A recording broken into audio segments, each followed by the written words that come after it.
Very well, lovely. Well, welcome to the spotlight session of the afternoon, this incredible day of the Girls' Summit 2014.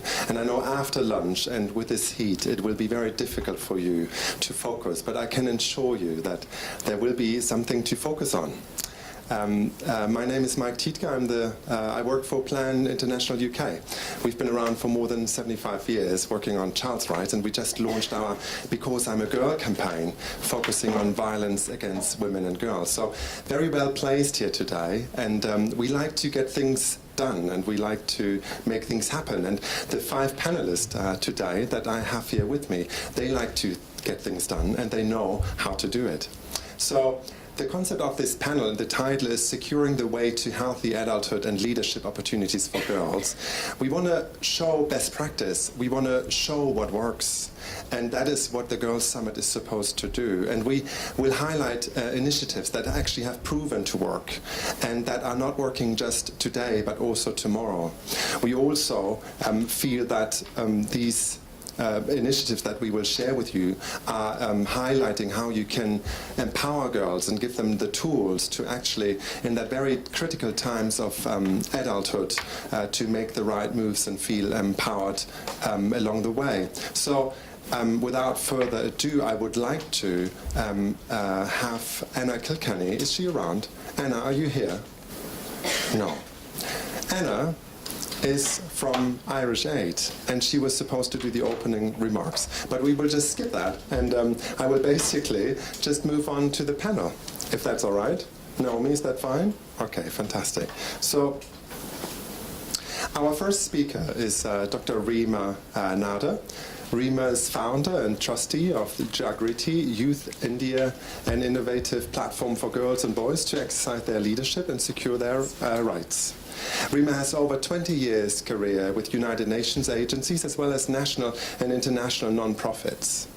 Rima is absolutely committed to advancing the rights of women and girls worldwide, and we are very happy to have her on this panel today. Rima, over to you. So you're going to be seeing some of the pictures from the field, and you have in the back of the sheet in front of you the description, a fuller description about Jagriti Youth. So I founded Jagriti Youth in a way in closing the circle to really dismantle the oppression that children face literally from womb to tomb as they grow into adulthood. So Jagriti Youth is an innovative platform because it involves girls and boys from the outset to exercise voice, choice, consent, control over their lives, their destiny. It's their platform. We involve them in all aspects of the organization. They participate in the governance and programming as well as in the advocacy work that we do. Since this panel is supposed to focus on lessons, let me jump right into them. So the first thing I would say to you is that in founding Jagriti Youth, I learned very quickly that you have to really relentlessly use an assets approach, a positive assets approach. You need to make young people believe that they are valuable and they are able and capable of doing things in their own life. The second important point is that be prepared to cede power. A lot of these relationships are about power. So for young people to step forward and make the change, you need to let go. So in Jagriti Youth, we train our core leaders, and then they make decisions about the work that needs to get done, whether it is to end child marriage, whether it is to combat sexual harassment, but they get to decide. So we're really the hands behind their back, and we enable that forward. Another important lesson in all of this has to do with decentralizing accountability, which means we're not just teaching them about leading, but we're also encouraging them and giving them skills and tools to hold themselves, peer-to-peer, and the adults in their community accountable. In ending this conversation, I would say there's a lot to be said, but let me say that really the energy, the passion, the interest of young people is already visible and available. What we tend to do is come to them with the usual way of doing business, and if you are willing to take that risk and go a mile further and step further and help help them build their capability, trust me, you will see miracles happen, because they do step forward and they do make the change. Last but not least, in trying to make something different, you need to be working with people or talking to people who are not like you. So I spent a lot of time around my friends who are in the social entrepreneurship business, and they were relentlessly mean to me, but it got me to think very carefully about the things that could be done and the things that couldn't be done, because they kept saying to me, why not? And I come from the old development school, so it took me a while just to get my head sorted, but that's one of the lessons that I would say to you is, in working with young people, be prepared to be as courageous and fearless as you're expecting them to be. Thank you. Thank you. Thank you, Rima. That was very informative, and thank you for sticking with the time. We want to rush these people through their presentations to have some Q&A at the end. So over to our next speaker, Iwaolola Akinjimo is the Executive Director of OV Broom. Foundation is a civil society organization that focuses primarily on education and livelihood. Iwaolola, what did you say? Iwa was also a current recipient of the Vital Voices Fellowship for Women Leaders, and she will share some of the experiences of the foundation with us today. Iwa. Thank you. I want to start off by saying this is the results I'm presenting is actually an example of a very successful partnership between different organizations. I co-founded Youth Empowerment Foundation in 1995, and the focus of the organization is education and empowerment. And the results I'm presenting gives an overview of success that is funded by Women Wing, and then my fellowship experience under the VV Lead Fellowship. And I want to say that what we did primarily was to build the life skills of young people, and we also use sports as a way of building their capacity on the field to have self-confidence, to have self-esteem, and we give them capacities in such a way that they can actually mobilize communities and address various community issues depending on what they identify as a priority for the community, and we do this through service learning projects that they implement. And I want to say that even though the activity is community-based, we also have activities that are also based in schools, because a lot of the students or a lot of the girls are actually in school. And I want to go straight to some of the results that we have. One thing we discovered is that when you bring young girls together, and they have the opportunity to do sports and also learn about life skills, you create a safe space for them to talk and express themselves, and also to identify with young girls who have actually come from different backgrounds and share life experiences. And to them, this actually demystifies adolescent issues, so they have a safe environment to talk. And we found out that this also increases their self-esteem, it increases their self-confidence, because they have the opportunity of, taking part in different role plays, and also their peers support them. And we have targeted leadership opportunities for them. And one thing we learned over the years, because this project is over 2-3 years old, is the fact that more than 50% of beneficiaries of this project actually go on to be prefects in their schools.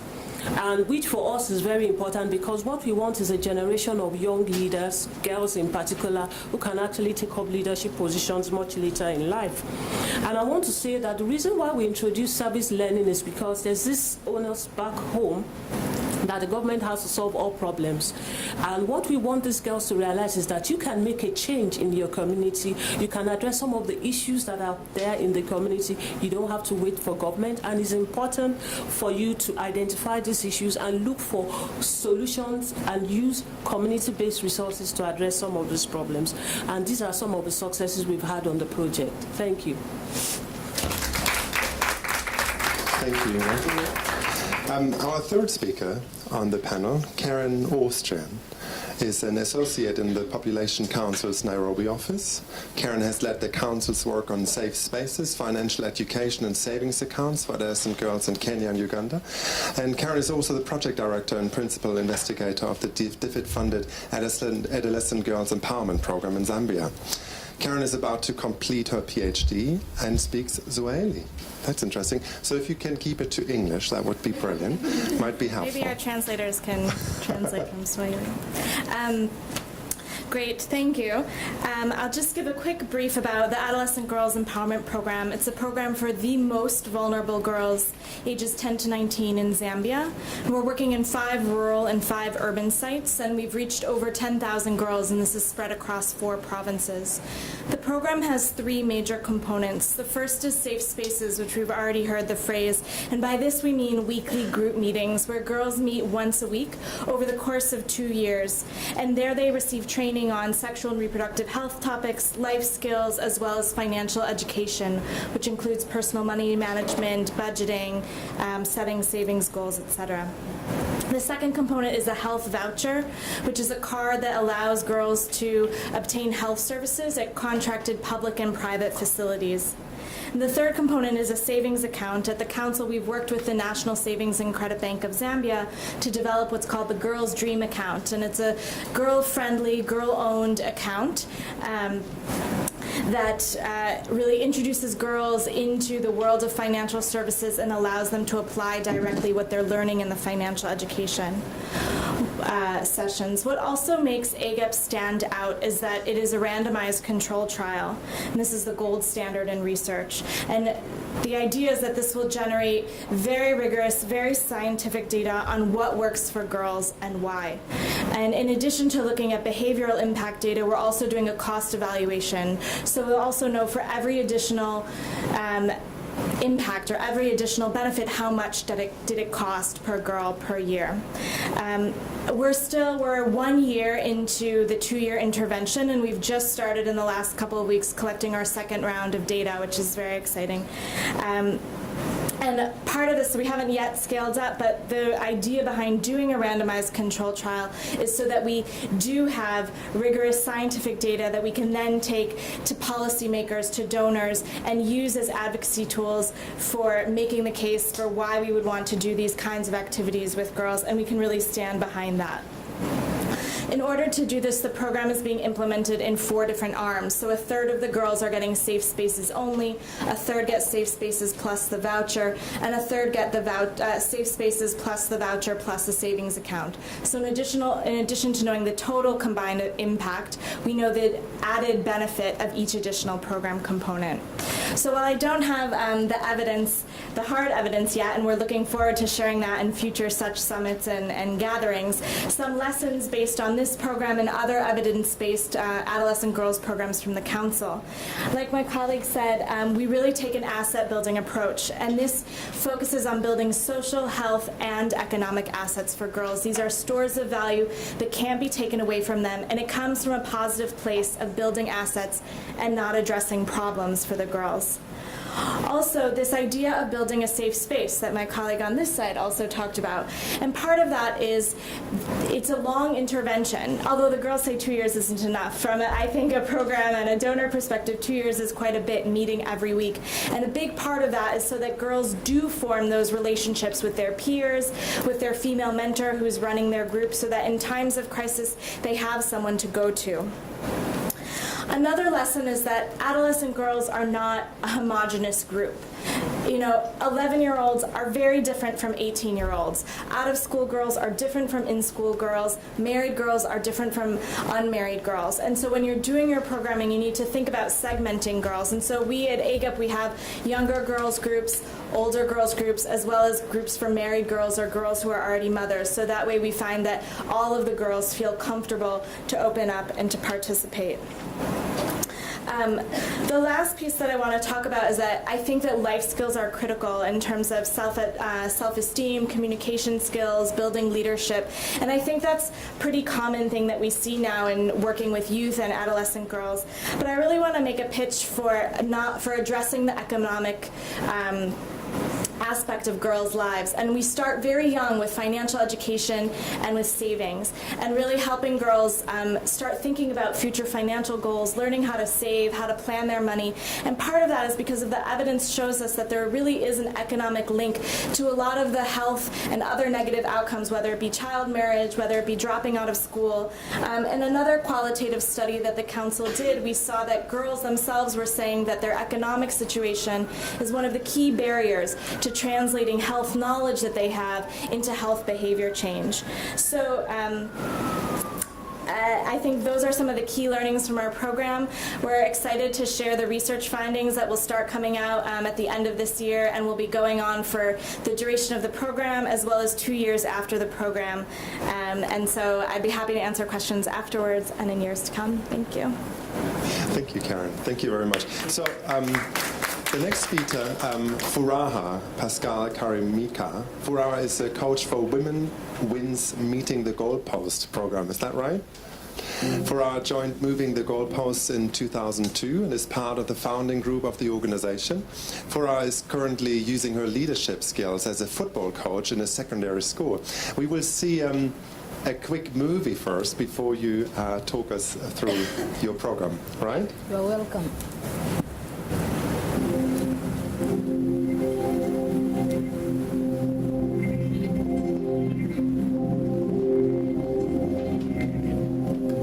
I come from a polygamous family.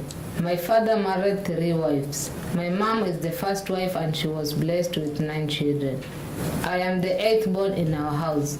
My other mom has 9 children, same to my mom, and the 3rd wife has 4 children. In total, we are 22 children. No one expected me to go very far. My father would not pay school fees for us to go beyond primary school. He thought that we would waste his money by going to school just to get pregnant like my sisters. I didn't know I had rights. After finishing primary school, I had to sit back home for a period of 3 years. I did not have enough money to pay for my secondary education. I felt bad. I watched those I had previously gone to school with move on while I sat home. I started playing football as one of the first to join Moving the Goalpost. I love it. First thing in the morning, I would go to the field. I would play all day until the sun went down, and my mother come and grabbed me off the field. I liked feeling stronger than the boys. Despite all discrimination from community, I would not give up. I became good football player. But that wasn't all. We learned about reproductive health from the peer education session. I learned about my rights to play and to choose what I wanted to become. I was privileged to be trained as a coach, peer educator, and a referee. I even earned an allowance. One Saturday in 2007, the principal of Kilifi High School came to the league fields looking for players. He spotted me, noticing my control of the ball and all ability to see the whole field. He offered me a football scholarship to attend secondary school for free. I left the field that day so happy. I will prove to my father that girls can do it. I will be the first in my family to go to secondary school. I am 22 now. I was appointed as the MTG United coach. I've even coached players who made it to the Kenya national team. The allowance I get from being a coach helped me to take care of myself and my family members. And I am not the only one in my family who has gone to secondary school. My young sister is now studying at Olympic High School in Nairobi. And she doesn't just play football, she's the captain of the team. Also, I have to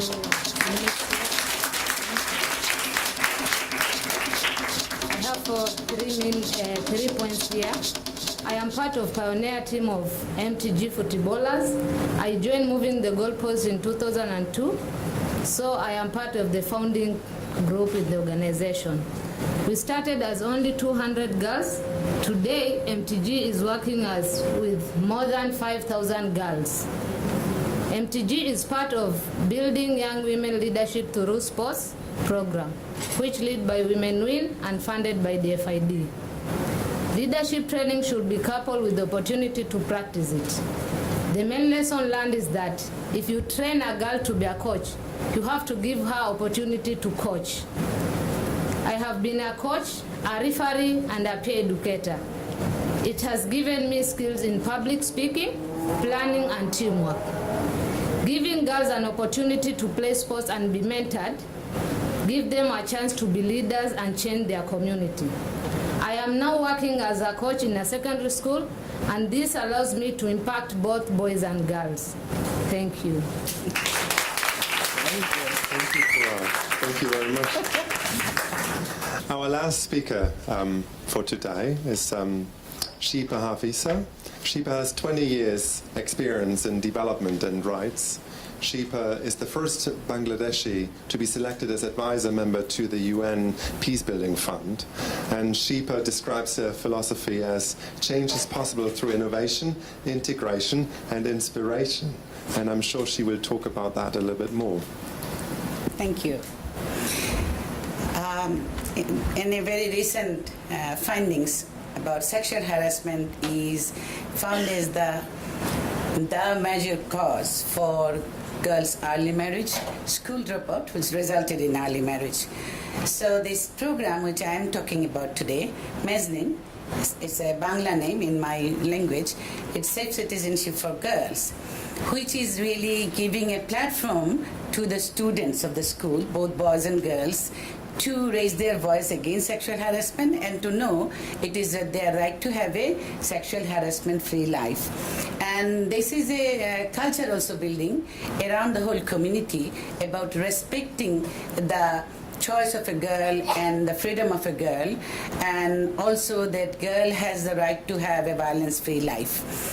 And this Mezzanine program creates a large number of, it's a awareness with the mass community of men, women, boys and girls, from students to teachers, school management committee, community members, police, local administration, and also national authorities.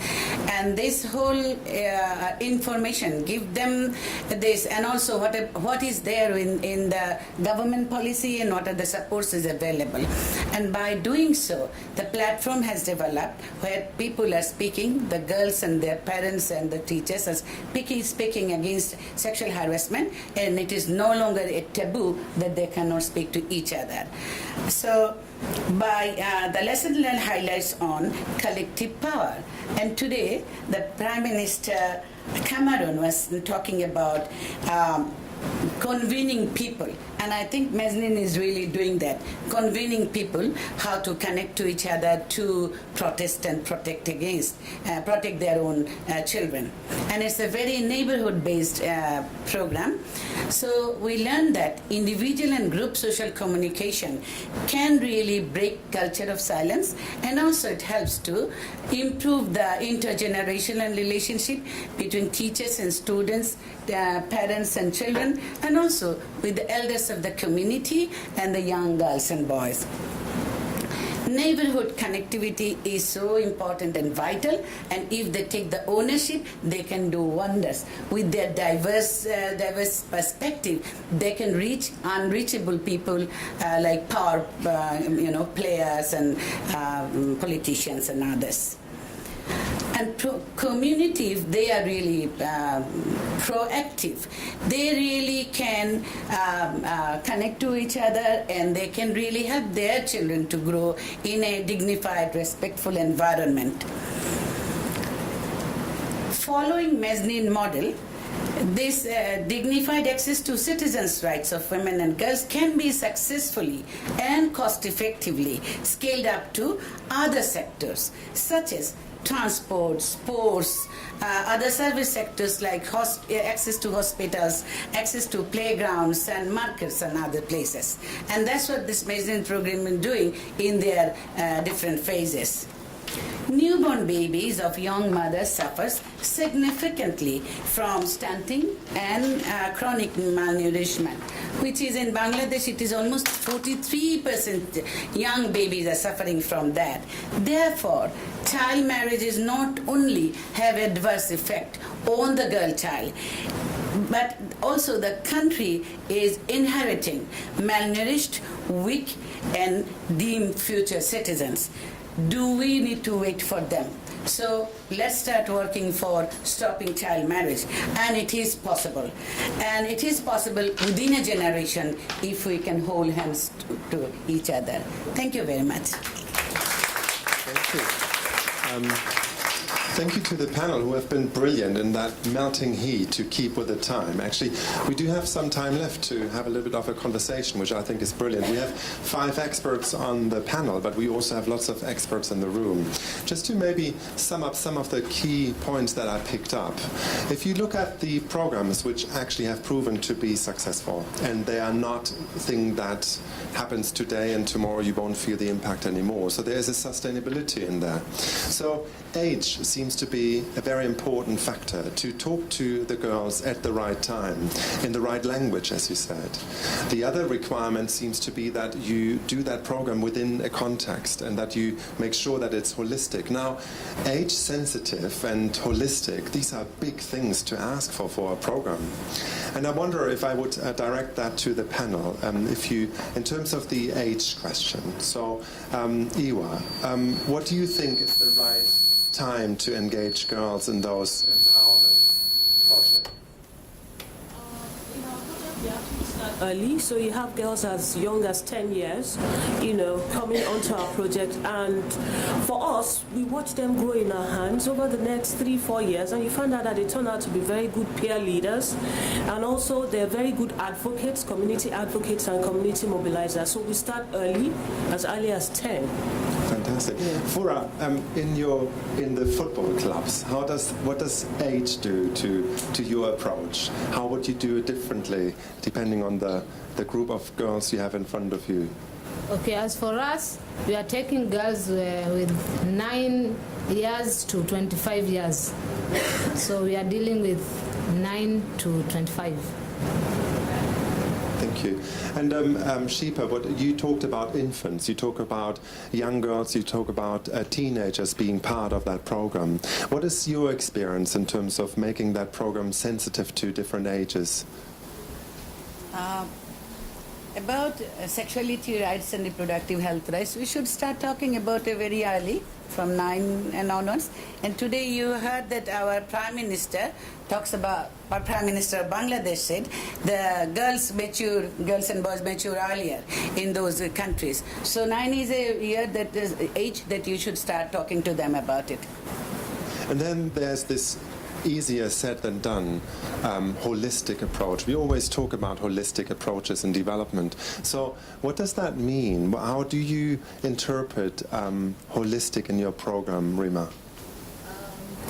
I think Jagriti Youth turns everything that it possibly can on its head. So for us, the approach to leadership is all about investing in girls and in boys to lead. We find that the siloed, at least I found that the siloed approach, approaching them only for health, approaching them only for education, in the end didn't really fill the gap. And if we see them as assets, and they are visible in most communities, then it is important to approach them 360. So in activating their self-efficacy and building their capabilities, we are helping them, enabling them to stand firmly on their feet, to connect the heart and mind, to give them the skills and tools so that they can take on any issue. So even though there is a campaign focused on addressing sexual harassment, gender violence, ending child marriage, they take on, because they've learned these leadership skills, they take on all kinds of other issues. They will take on the issue of planting trees in the community, and these are self-initiated. So I'm just thrilled with the work that has happened, because we've given them, we think, is reasonable input, and they've run away with it. So for us, holistic is about investing in the individual in totality, in their capability, and then they get to decide what other issues they can take on. Thank you. Karen, you talked about economic empowerment and how important it is to, in addition to all the other aspects that empower girls to make choices and lead their lives, that this plays a big role. Can you talk about that a little bit, and also how you connect that to the other aspects that are surrounding economic empowerment? Sure. I think that economics plays a role in everybody's life, and so to ignore it and just to see, even if you're looking to change health or change child marriage, there is an economic aspect to everything. Poverty affects everything. So if you don't address it, you're missing something. And I think holistic is harder, but otherwise it doesn't work. So you could do half the job and not get results. So what's the point if you don't take a more holistic approach? And I think sort of we take this approach of building platforms for vulnerable girls. So creating, I think, much like Mina said about, we start by creating a platform where vulnerable girls can reach these groups. And typically, I also want to say that I don't think standard recruitment methods are going to get you the most vulnerable girls. So just announcing that there's a program going on in the community or something like that, but we go door to door, and it takes time and it's not easy, but again, doing those, getting the results that you want typically isn't going about it the easy way. So negotiating with parents, with employers, with husbands, etc. And so by bringing those girls together, from then you can start to layer on the different content, the economic content, the health content, life skills content, etc. Thank you, Karen. So, you as the plenary, do you have any questions for our panelists that relate to that? Yes. It kind of occurs to me, and I'm thinking twinning here, that we have so much. We always think that in developed countries we've got so much to take to developing countries. But it sounds to me as if we've got so much to learn from as well, and I think that's the reciprocity. That we need to, many of these things, leadership, economics, the things that you're talking about are the things that we have to bring into our school in the UK as well. Thank you.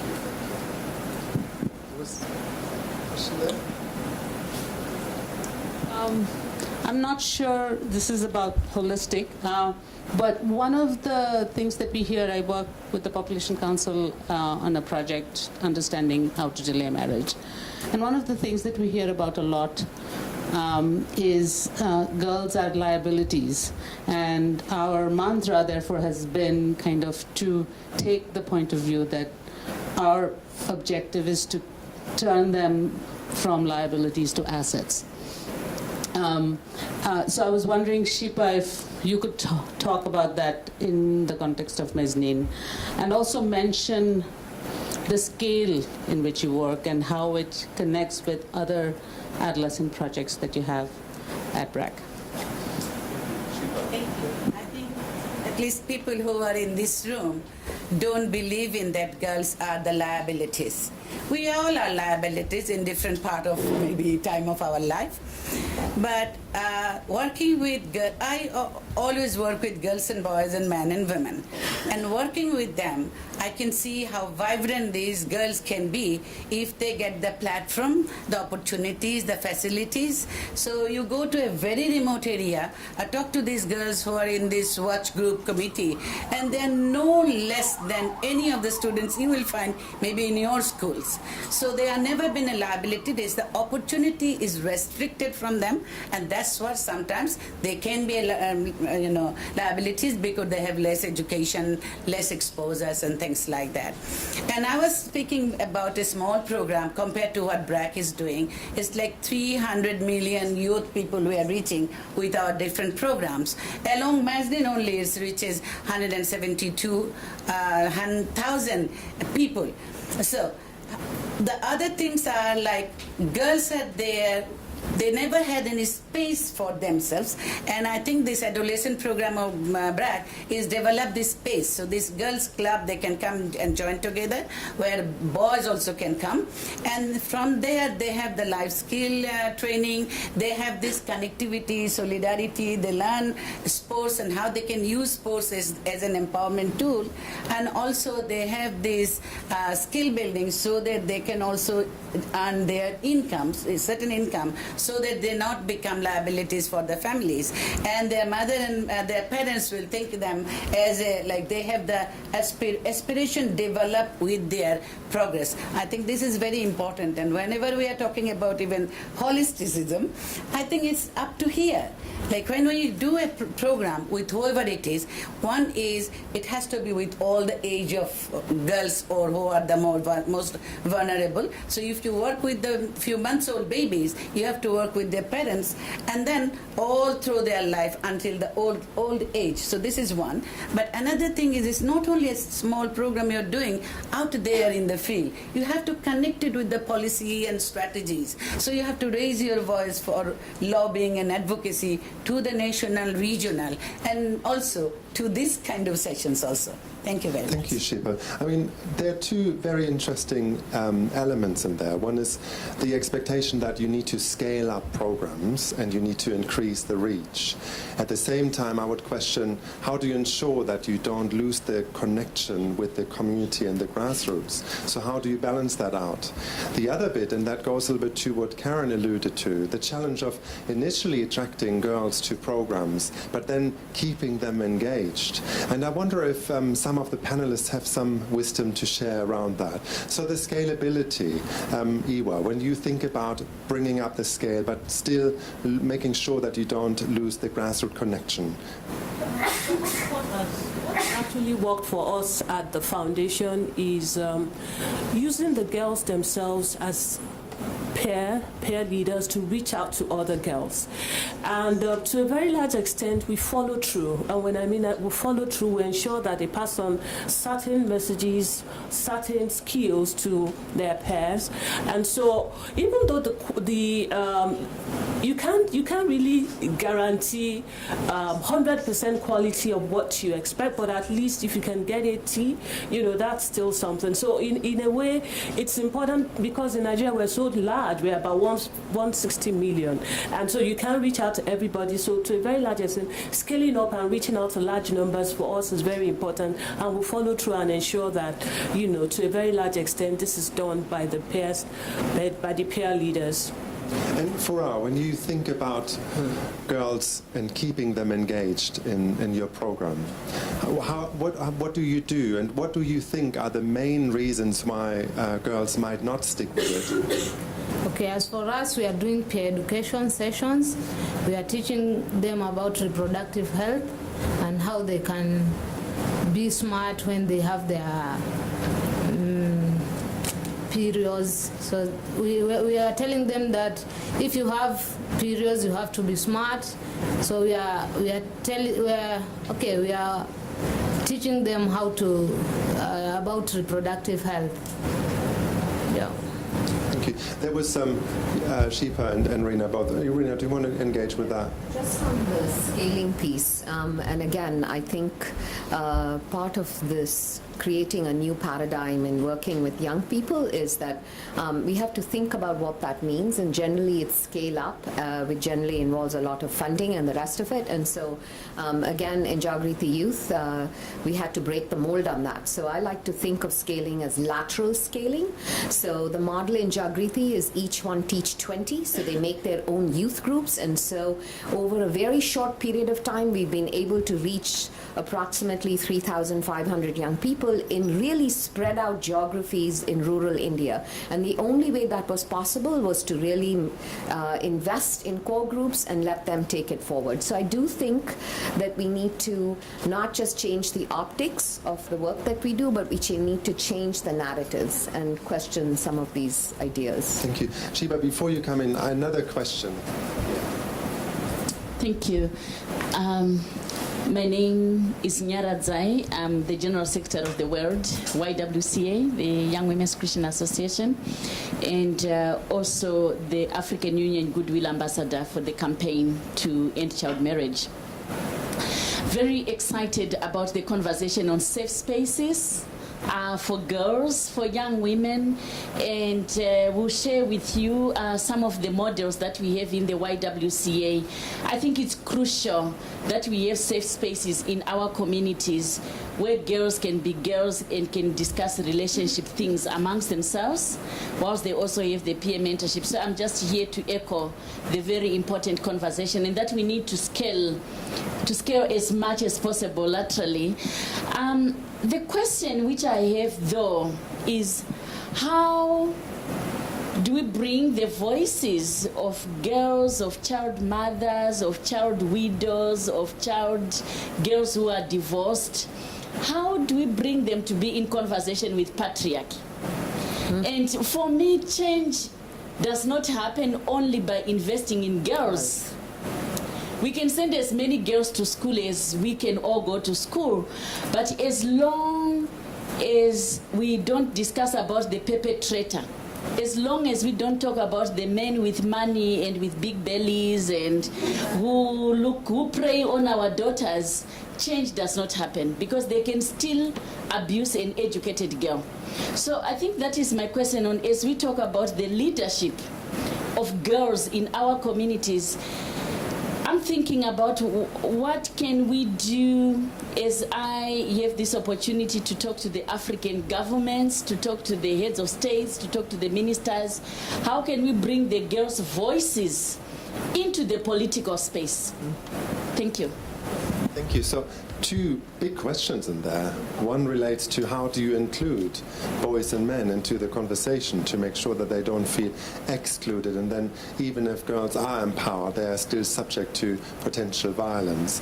And the other question is, how do you actually scale up and amplify the voices even more by engaging in national and even international discussions? Maybe we can have one last round of each panelist before we wrap up. And Karen, would you like to start? I just wanted to say something about the issue of engaging men and boys, and I think that you have a very valid point that only addressing half of the equation is perhaps short-sighted. But I just want to take a caution in that I think all too often the knee-jerk reaction when there's things going on for girls is, what about the boys? And almost in my whole career thus far, I've been working on adolescent girls, and not a single sort of forum or event or goes by and that somebody says, well, what about the boys? And that's not fair. Just let... Yes, I wanted to clarify. No. I'm talking about men who are committing a crime. So it's not just involving men and boys, but it's actually men who are committing a crime, and we are not talking about men who are having who are sexually abusing the girls today. There's the question of prosecution and how do you actually enforce that? So I think it's also, so what I meant to say, maybe I should have just gotten to the point, was that is that I think that it is important to engage men, but too often it then takes back from all of the work that we've done to reach adolescent girls. And so exactly to that point of what about prosecution? So I've seen so many programs that are about gender-based violence and violence against girls that don't involve a single girl. They involve police, they involve judges, they involve lawyers. Nobody's talking about girls. So I think it's a dual-way conversation. We can't let go of everything that we've achieved to get girls on the agenda, to get it to be common sort of acceptance that girls need safe spaces and mentors and assets and all of those things, and at the same time address the legislation and the legal issues and all of that. But I feel like it's too easy to take away what we've already achieved for girls, and so it has to be both. And thank you, Karen. I think it is about striking that balance of making sure that you involve an entire community with all players in that, all the gender and all the ages that go with it. But Shifa, do you have an opinion on that? The areas that we work, the location that we work, so it's a big number because PREG believes in scaling up, and we are perhaps the largest development organization in this world. when we are working with men and women, we can see that the realization building, the conscience building is very important thing. If this young boy, he understood that the teasing and taunting and harassing he was doing before, and now the realization came, it was not the right thing to do. So they are building their own clubs, and we ask, why you are building boys clubs? And this young guy said, at least I can stop my one that I used to do. So I think they are also the part of the perpetuator. Once you bring them in this, platform, they understand why it is not so right to do it, how demeaning what they were doing, and which has no self-esteem, which not building their self-esteem. So this is one part, but I can talk about perpetuators maybe some other time. We are doing some study on it. But when we talk about scaling up, we believe in that we have to do a small one, pilot. For BRAC, small is quite large, but we always do pilot. We learn from that. We try to learn from the mistakes, and only when we know it's workable, then we go for scale up. Thank you very much. Thank you. For our just 2 more minutes that we have, from your experience, including boys and men in your program, how do you strike that balance? Okay, as for us, MTG is working with girls, only girls, but as for me, I'm coaching the boys team and the girls team in a secondary school. So I combine both together, then we have practice. After that, I teach them about peer education all together. So they know their rights, the girls know their rights, and boys knowing their rights too. Yeah, fantastic, thank you. And Rina, maybe as the last speaker on the panel, in regard to amplifying the voices of girls and bring that into the national and international discussions, any wisdom to share? I think one of the things we need to be doing is bringing some of these meetings out into the front lines. Because if you really want to hear the voices of those young people who don't speak this language and have mobility issues, we need to be thinking about doing that. So that's one. The second is really investing in the kind of technology that enables those voices to come through. So for Jagriti Youth, the Facebook page is not really meant for most of you. It's really meant for them. So the stories, they write the stories, and those are posted in Hindi, and they are translated into English, and those are posted as well. So every little bit that you can do to amplify voices, either by connecting them, teaching them the advocacy skills, and sending them into forums in their community, in their world. So I'm not really sure about how else to connect into the international, except to have them come someday. I won't be here, they'll be here. But on the issue of boys, I really just wanted to say that in Jagriti, one of the pushbacks we get is, why are you involving boys? Well, because I've worked a lot on this issue for many years and realized that the youth said to me, they're like 2 wheels on a bicycle. If you only work with girls, are you really going to get the results you want? So I want to be careful and say this. Contextually, it's important to pay attention, whether it's relevant or not. There are many communities in which it's impossible to get the girls and boys together.